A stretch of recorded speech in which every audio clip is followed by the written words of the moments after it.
Hi guys, ഇന്നൊരു വട്ടൈറ്റീനിയുടെ നോക്കിയാലോ. രാവിലെ തന്നെ പത്തിരിയും മുട്ടക്കറിയാണ് കഴിച്ചത്. ഇത് മുട്ട പുഴുങ്ങിയിട്ട് അതിലിട്ടിട്ടുള്ള കറിയാണ്. എനിക്ക് ഭയങ്കര ഇഷ്ടമുള്ളൊരു കോംബോ ആണ്. അതിന് ശേഷം ഒരു 12 മണിയൊക്കെ ആവുന്നതിന് മുന്നേ ആയിട്ട് ഈ ഉപ്പിലിട്ട മാങ്ങ കഴിച്ചു. ഉപ്പും മുളക് ഇട്ടത് ഇത് അനിയൻ ഉണ്ടാക്കി വെച്ചതായിരുന്നു. പിന്നെ ഡ്യൂട്ടിക്ക് പോകുന്നതിൻ്റെ മുന്നേ ഒരു 12:30 ഒക്കെ ആയപ്പോൾ പത്തിരി തന്നെ കഴിച്ചത്.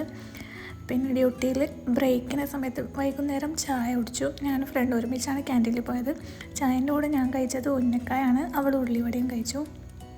പിന്നെ വൈകുന്നേരം ഡ്യൂട്ടി കഴിഞ്ഞ് ഇറങ്ങിയിട്ട് ഞങ്ങൾ പോയിട്ട് കല്ലുമ്മക്കായ കഴിച്ചു. 2 ഫ്ലേവറിലുള്ള കല്ലുമ്മക്കായ ഉണ്ടായിരുന്നു. അപ്പോൾ ഞങ്ങൾ രണ്ടുപേരും 2 ഫ്ലേവറിലുള്ളത് വാങ്ങിയിട്ട് കഴിച്ചു.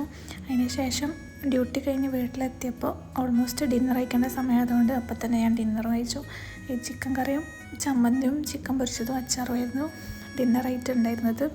അതിന് ശേഷം കിടക്കാൻ നേരത്തെ ഞാൻ ഒരു മുട്ടായും കൂടെ കഴിച്ചു. ഒരു ടീത്ത് മുട്ടായിയാണ്, ആക്ച്വലി ഒരു ഗമ്മിയാണ്. നല്ല ടേസ്റ്റ് ഉണ്ടായിരുന്നു അത്.